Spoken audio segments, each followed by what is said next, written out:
You see, natural giving, what I started the day off with that song, anything we do in life that isn't coming out of that energy, we pay for it and everybody else pays for it.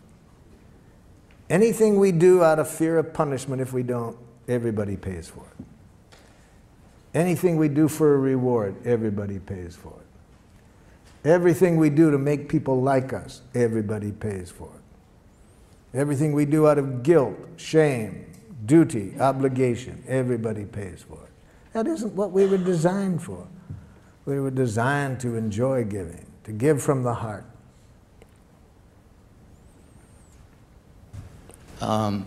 Marshall? Yes. I'm over here.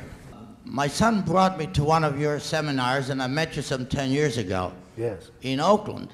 Yes. Now I'm trying to bring my son back to come here, and he said last night when I told him I was coming here, he said, well, why don't you go? I have a couple of appointments. Maybe you could teach me something. So I thought I would come to learn something. Maybe I can teach him. But I'd like to teach him, and I don't know how to do that. Well, I'd like to teach him to at least give me the time of day to communicate with him. He doesn't do that willingly. Okay. And when I try to demand it, it becomes worse. Yes. So how do I do that? Well, that'll be a good situation to work on today, because I'm going to ask everyone to think of a situation right now where somebody's behaving in a way you don't like. So in this case, it's your son who, when you ask him to communicate, he says no. The first thing I'll suggest is you can't teach anybody anything. That's right. And to have that as an objective is itself to create problems. So, yeah. So let's change the objective. Let's never try to teach anybody anything or to change anybody. If that's your objective, you'll create resistance. So that'd be my first suggestion today. Never try to teach anybody anything or to change anybody. That clear? Yeah. Okay. So what do you do then? Give up? No. See, this is the thinking that's been shaped in us by Jackal. See, the game of who's right, win, lose. So then if we can't change and win, then the option we think of is to be a chump and lose, you see. We've been educated to think in those two ways, win, lose, right, wrong. No, I'll show you a way, another option. Okay, let's get into it. Let's give you a chance to practice it. Some of you have already thought of situations, such as somebody you want very much to communicate with, they say no. So, think of somebody at the moment who is behaving in a way that is not making life wonderful for you, and you'd like to get to the place that the song was about, where everybody's needs can get met and people are giving to one another from the heart, willingly, not out of coercion, you see. Let's see if we can show you a process to get there in this situation, to get everybody's needs met, and where people give willingly, not out of any coercion. So maybe you are living at home. Maybe you choose today to work on a child that you are living with at home who says horrible, horrible Jackal things such as, no. Oh, you laugh. You try living with one for a while. Please brush your teeth. No. Maybe you are living at home with a Jackal-speaking partner who says horrible Jackal things such as, that hurts me when you say that. We'll see today that it's a violent act to say others make you feel as you do. See?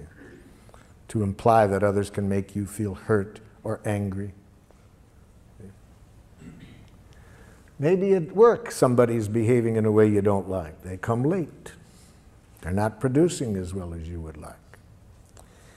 Maybe your next door neighbor has been sexually molesting children. Whoever you want to pick, somebody who's behaving in a way you don't like. And you'd like to see how we would arrive at the objective of creating the quality of connection that will get everybody's needs met through natural giving. That's our objective. See? Okay? Now, open up your materials to the last page. Second to the last page. At the top it says, expressing how we are and what we would like.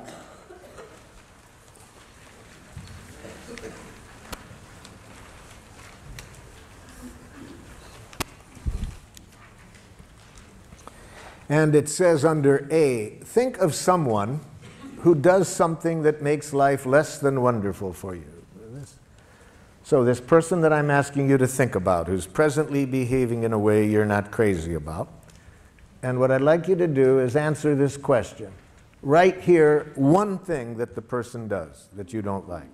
We're going to work on one specific action that the person does that you don't like to get you familiar with the process today. Maybe the person does several things, but we're going to show you how the process works by showing you how to communicate with the person about one specific thing they do. So write under A one thing this person does that you don't like.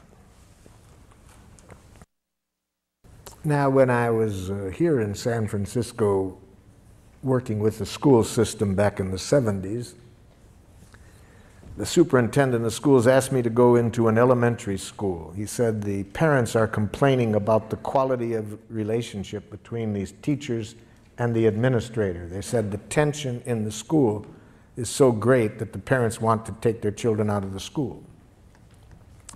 So he asked if I would go in and see if I could open up better communication between the staff and the administrator. The plan was I would meet first with the teachers and then get the teachers and the administrator together. So in my meeting with the teachers, I started with a question that I just asked you. I said to the teachers, can you tell me one thing that the administrator does that makes it hard for you to work with him? I was asking for an observation, a concrete behavior. What is one thing he does? The first teacher to respond said this: he has a big mouth. Now, can you see the difference between the question I asked and the answer I got? I did not ask, what size mouth does the principal have? So this teacher was giving me an evaluation, an analysis that implies wrongness. You see, we've been so trained to think that way that sometimes we can't separate fact and opinion. All we see is our enemy image. See, whether it's an individual or a nation, we have been trained to think in enemy images, wrongness. And it obscures reality. We don't see the behavior, we just see our enemy image. In his book, Out of Weakness, Andrew Schmuckler says that when cultures are taught to think this way, not to just see the person, but an image, a judgment they've made, bombs are never far away, you see. So I pointed this out to the gentleman, that this was not an answer to my question. I wanted to know one thing the principal did. This man was stuck. He just couldn't get it. The woman sitting next to him tried to help. She says, well, I know what he's referring to. I said, okay, help him out. What's one thing that the principal does? He talks too much. No, too much is a judgment. I ask for an observation, not a judgment. See, this is how jackal-speaking people think. They really have been brought up to think there is such a thing as a just right amount of everything. And too much and too little, and that they know what it is, see?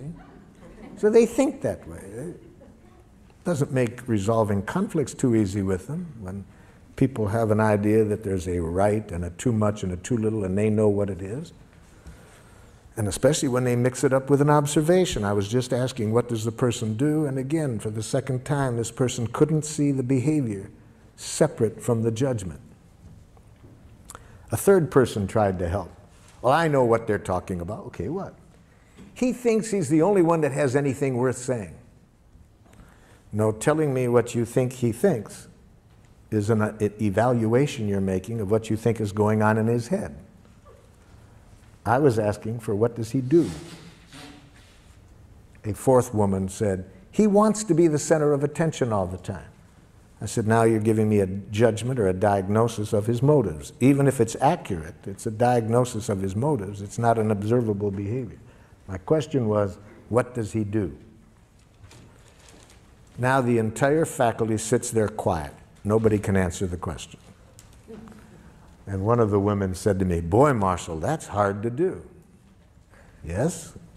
In fact, the philosopher Krishnamurti says that to observe without evaluating is the highest form of human intelligence, you see.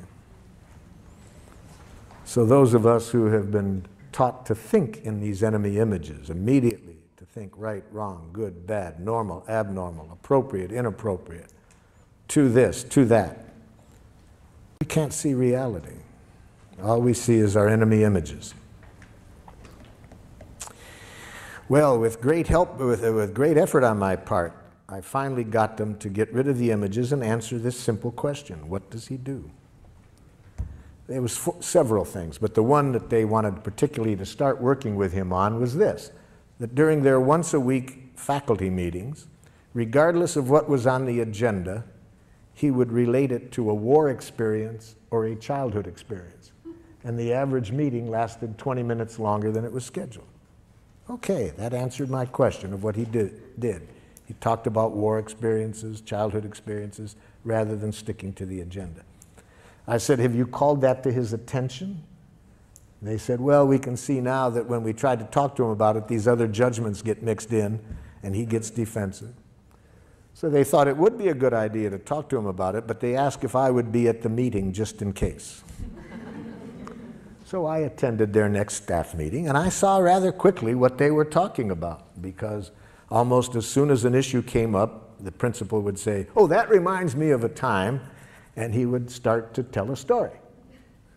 And I was waiting for somebody to confront him on this in Giraffe, but instead of that, there was a lot of nonverbal jackling going on. People were going like this, rolling their eyes, poking the person next to them, yawning, looking at their watches, holding the watches up to the ears.